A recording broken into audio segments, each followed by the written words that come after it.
You're on screen. All right. So thank you for joining us. And we're in another hangout. And I'm here with Crystal from Brought to You by Mom. You should remember Crystal if you've been following the channel for a while. She's been on as a guest before with YouTube Mommy Meetup. And she is here with me in a blogging Mommy Meetup hangout podcast episode. And we're going to be doing this once a month. We're going to talk about blogging because I am predominantly a YouTuber and Crystal is predominantly a blogger. And we thought that this would be perfect just for us to discuss blogging and sort of from my perspective as a YouTuber and hers coming, starting out as a blogger and then also a YouTuber to discuss different ways and how your blog can help your YouTube channel as well as just blogging in general, because I selfishly really want to work on mine. So, Crystal, how long have you had your blog? Let's just start with that. It's funny. I just got my renewal notice. I think it was like last week. I've been in it. Let's see. It started on November, if I want to remember right. It's like November 12th or something like that of 2012 was when Brought to You by Mom came about. So 4 years with this brand, but I've been dabbling in the blogging community since 2006 when it really started to come on board. I just made the mistake of, just like YouTube, I just didn't hop on it like I should have. So I was more into like podcasting and internet radio and things like that at that time. And so I would say 2012 was really when I started focusing on it more as a business in a sense of things and a little more serious with it rather than just, hey, I'm going to write in my journal today. So there you go. Okay. Good. I think 2012 was about when I started interacting with you online. So I think we've been friends and working together online for about 4 years now. And right. I had started my blog. I had my first blog right after my YouTube channel, and that was also in 2012. And that basically was just a host site for my podcast. And then about a year ago, that site completely crashed and just died on me. And so I am now rebuilding my blog. And so I've been sort of trying to get more into it recently, ever since I started my brand new one. But what we are doing tonight is we are talking about how to plan your blog post content, how to find content, things to write about. So that is the specifics of what we're going to discuss. And we have some questions from the Blogging Mommy Meetup community. And we're just going to start with the very first question. And that is from Dawn. Life as a Mom and Military Wife is her blog. And I see Dawn in the chat, Life and Beauty with Dawn. And so her question was, how do you stay consistent as well as come up with things to write about? So we thought that'd be a really great place to start, is how you come up with stuff to write about. And so, Crystal, let's start with you. So how do you come up with ideas? Coming up with ideas is a lot of times is incorporating the time of year. That's a huge one because a lot of people are searching things. And for example, right now, that's huge because we have the holidays coming up. So Halloween, Thanksgiving, Christmas. And to be honest with you, if you are already posting things for Halloween and Thanksgiving, you're kind of already off the bandwagon in a sense of things. You're already behind. So a lot of times it's paying attention to that. And then also using very similar, we talked about how it is a lot of people don't realize that blogging is a lot of like YouTube in that sense of things. And I know we do have a lot of YouTubers who are coming on to the blogging scene and trying to learn that. So I'm trying to kind of speak in that language as well.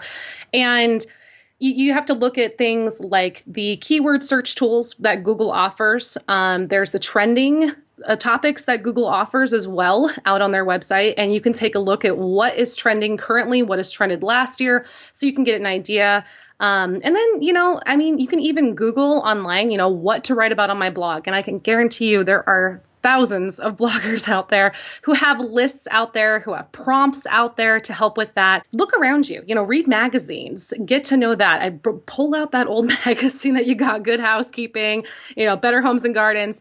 Get an idea of what is popular right then and there and what's coming up. And, think about what you're doing. If you're cooking an awesome recipe that your grandmother taught you, post that. If you're working with your kids on crafts for some school thing that's coming up, talk about that. If you're going through something personal in your life, talk about that, And I know a lot of people say, have a niche and, do just one thing. But lifestyle blogs are really popular these days too. I mean, try to keep it to like 4 topics. If you love recipes, crafts, traveling, and home decor, stick to those kind of things. So, and then of course, we can go into here in a little bit how we keep on schedule there, Dana, but how do you find content? Yeah. I had a lot of trouble with this when I first started my blog. I was sort of just all over the place. And I think because of that, I wasn't consistent at all. I had a lot of trouble thinking about what I wanted to write about just because there was so many. I kind of got overwhelmed. Like there's so much stuff. So then I just sort of blank out and didn't know what to write about at all.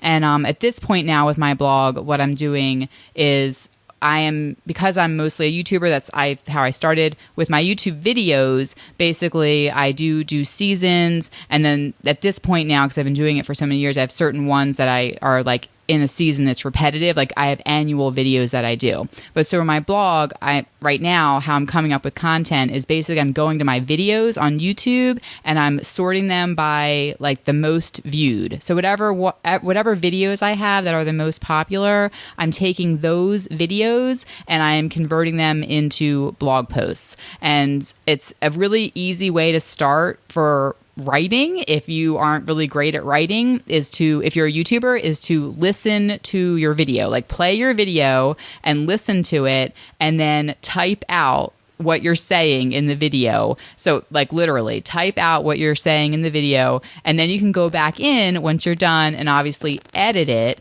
So you can edit the whole thing, add to it, but it gives you a good starting point, I think. And then it gives you something like, what am I going to write about on my blog? What am I going to post? But if you have existing videos on YouTube, then you can go back to them and then right away, right there, you'll know which videos of yours were popular, which means that people are searching for that content, that they want to hear about it or read about it. So right there you have something that you can talk about on your blog. Plus you have pictures. So if you can take that video and put it into your editor and you can just snag out frames from your video and then boom, right there you have photos to go along with your blog post. So that's really what I'm doing right now to sort of build up content on my blog, is I'm just taking all of my videos and like I said, I'm just sorting them most popular down and just going down the list, and it's helping me to sort of build up my blog. And I already know that those are topics that people are searching for, and so it's kind of a good place to start. So yeah, that's basically what I'm doing now. And then you had told me before, Crystal, about how the trending topics, and that has helped me too. And I think, talking about how to sort of plan this out I really want to talk about that, because I feel like that's where I got stuck before. And this is sort of part of Dawn's question with being consistent, is how do you make sure you keep that going? And so what have we done in Blogging Mommy Meetup is I've started posting the weekly link love for your blog posts. And that's helping me to stay consistent, because then it's sort of helping me be accountable to myself, because I put that up once a week and then I'm making sure that I have one brand new piece of content on my blog that I can link up in there. And basically it's just for me, so I can put it there. So then I know I'm doing it once a week. And that's the only way right now that I'm able to stay consistent, is by sort of making that promise to myself that I'm going to do one new blog post a week and I'm going to link it up in there. And then that way, I feel like I'm able to kind of keep doing it. And that's been working for me, I think, for maybe 3 or 4 weeks now since I started it. I'm even doing like 2 or 3 posts a week once I started doing that, more than the goal of 1 a week. But how do you do that, Crystal? How do you get yourself to stay consistent with your blog posts? No, I hear you. And that's, I'm right there with you. Even as a veteran blogger, I think consistency is probably the hardest thing, just because we as moms and families, and we get busy and our kids and something happens, a move, welcome to my life, that kind of stuff. So I really like your idea of the accountability. I do that as well. I'm a part of a lot of different blogging groups. It is a huge thing to have accountability. I have blogger friends, and I think that that's a big thing too, is we bounce off of each other constantly via PMs throughout the day on Facebook. A lot of local ones. I do recommend, if you can, grab some local bloggers that you might find and know just to your area. And if you go to local events and things like that, network with other bloggers who are local to you, because they really keep you on top of that. Because you go to these events, you private message each other, you become a part of these different pod groups, as they call them sometimes, and you end up really bouncing off of one another and, oh, shoot, I really need to get that post done. And, I need to get on this because Heather over here is doing all this stuff. I need to be on it because Heather's on it. Accountability is huge. A big thing for me is keeping an editorial calendar. I know we've talked about this before, Dana, and trying to just basically hold myself accountable for it. So reminders and staying on top of it. And also, try to maybe throw in, if you can, reach out to a brand on occasion. And if you're not comfortable with that at first, start out slow, maybe even just one sponsored post a month, or even if you don't get sponsored with it, go out and purchase a product you like, and then, send that or that link to the brand. And I feel like sponsored posts, they're good, yes, in a sense of clearly they bring in income, and you network with brands really well, but they also kind of help keep you accountable, because I feel like they, you have a deadline, so you have to post and then it just kind of spirals from there, keeping on top of your content. So I'm with you though, Dana. I like the accountability partner thing. Yeah, I do too. And that's why I like in YouTube Mommy Meetup, we have, a lot of people are posting collabs. I like joining collabs because it helps, again, to keep me accountable. I feel like once I have promised to do a collab video with somebody or with a group of people, I feel like I have to do it. I have to follow through. I've made a promise, and that's important to me. And so I feel like with blogging, it's not as, for me, at least, we were just talking about this before, Crystal, like the collabing aspect of blogging is really confusing to me. But like if you're doing a sponsored post, obviously you've made a promise that you're going to be putting that up, and so you have to do that. So, I feel like that's kind of almost like with YouTube too, the collabs help give me ideas on what, to make videos about when other people have, kind of, how about this collab? Okay, that's a great, sometimes some of my most viewed videos are collab videos that I've done that I had never even thought of that topic, and people, have reached out, hey, would you like to do this collab? Did that video, and they're some of my most viewed videos, and I think, wow, I never would have done that topic if I hadn't done this.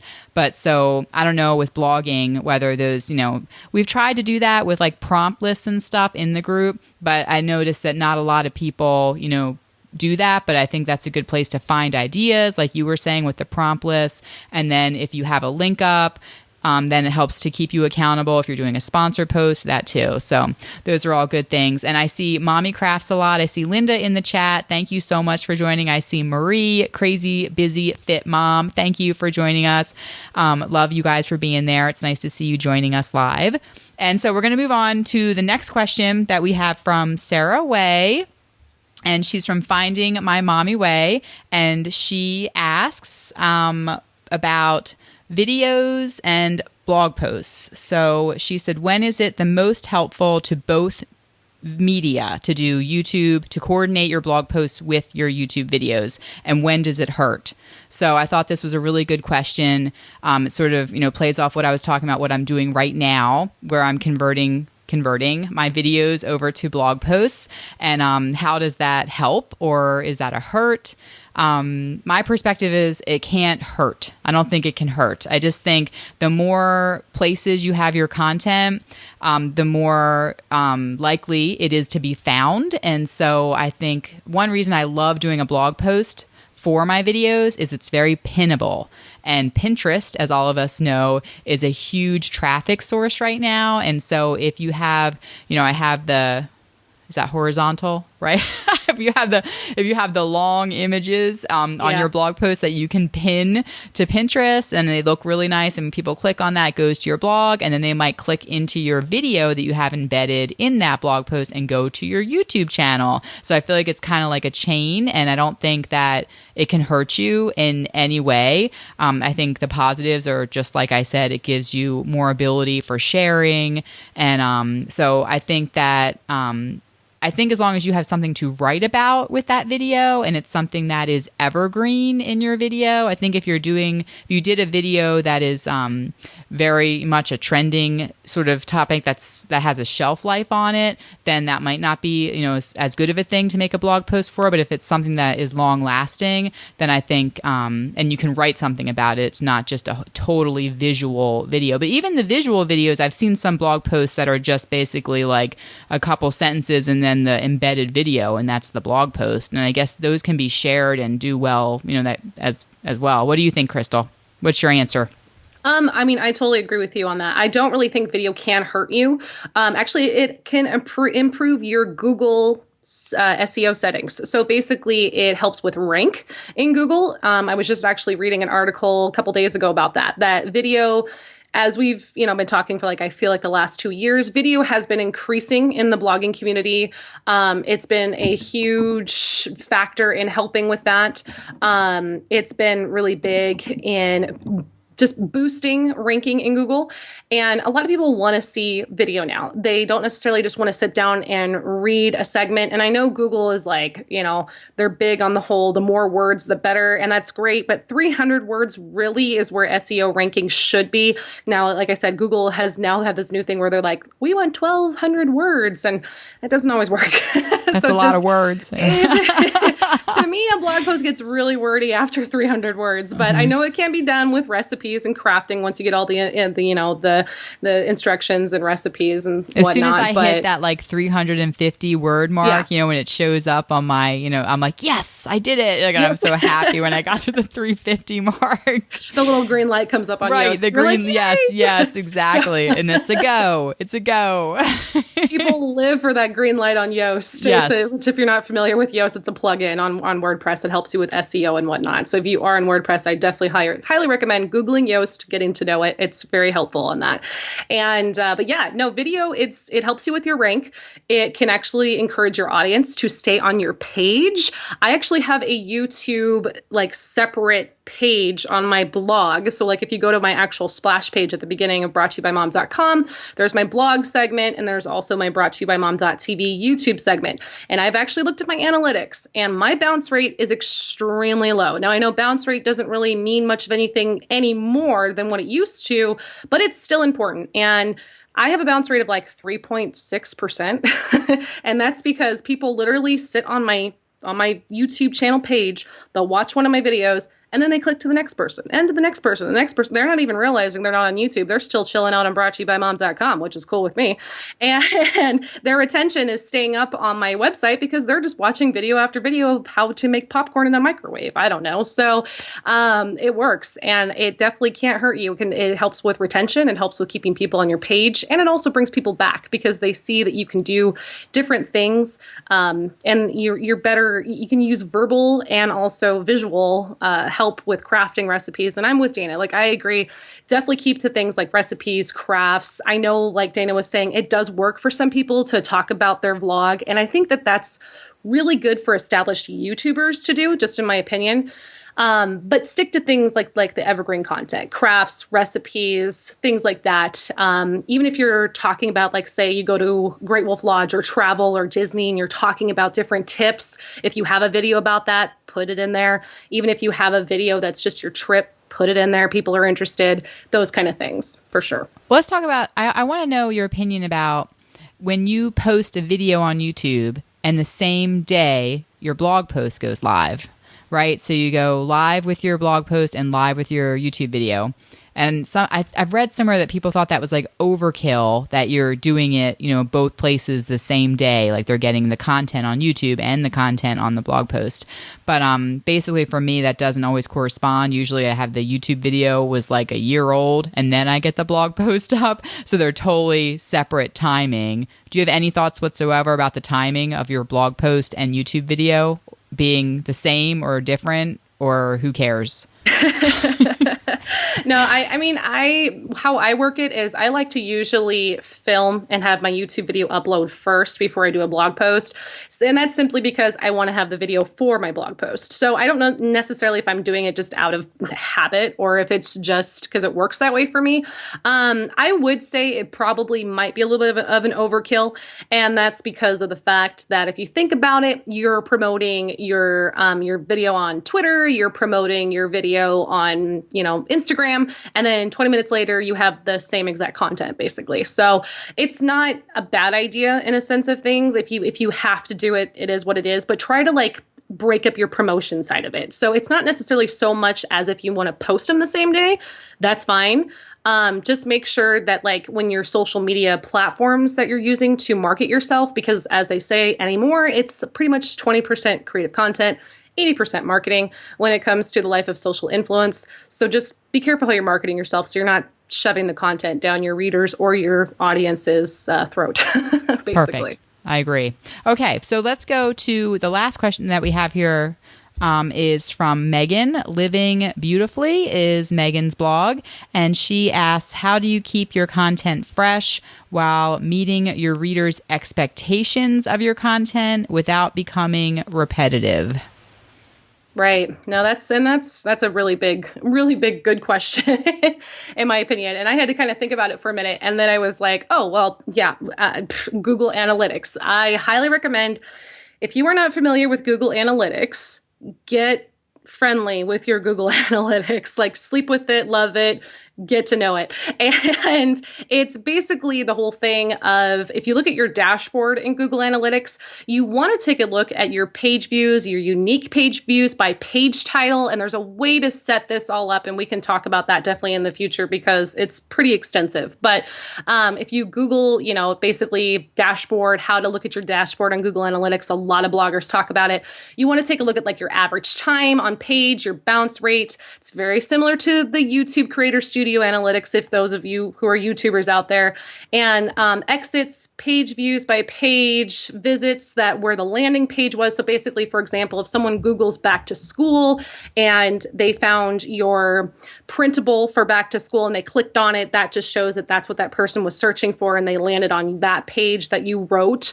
Just like I said, for those YouTubers who are listening, definitely think back to your YouTube analytics where you look at retention, where you look at, what are your top viewed videos. Same idea with your blogging. You want to look at what your top page views are and that kind of thing, and look at your page titles. So for example, when I pull up my analytics, my 3 top current page views in this last month. So I had, well, actually, this is by about week or so. So my first day of school, signed printable for grade school, had some 4,000 page views. My Frobscottle recipe had 1,000. My simple packing list for Walt Disney World had, 1,000 and something odd, whatever. And basically from there, what I'm doing is I'm thinking, okay, so my top stuff this last couple of weeks has been printables for back to school, a recipe that was Disney related, and my packing list for Disney. So Disney seems to be what people are coming for my blog recently. So from there, you can actually spin off of your post. So think about it. Okay, so my top post was a printable for the first day of school. Okay, people enjoyed my printable. So maybe I want to make printables for baby's first Christmas, is the next thing I want to do. So then I go in and I create a printable for people to be able to print out and be able to take pictures with their kids for first day of Christmas. Okay, the next thing was a Frobscottle recipe was my next one. Okay, so people liked the drink recipe. Okay, let's make a Christmas drink now for this month. And people liked my simple packing list for Walt Disney World. Okay, now let's make a what to pack for the holidays for Disney, and where to find great holiday outfits for your kids for Disney, those kind of things. So you really, like I said, you want to get in love with your analytics because you really want to know where people are coming from, what they're searching for, and what is bringing them to your site. What's your most popular posts? And then just spin off from there. And that's how you're still getting that retention. Like people came to your site for this. So you're bringing those people back because you're giving them the same niche of content, whether it be travel, Disney, recipes, whatever the case might be. But you're taking those popular posts and you're spinning off of them. So, basically you're just regurgitating your content that you love to write about over and over again.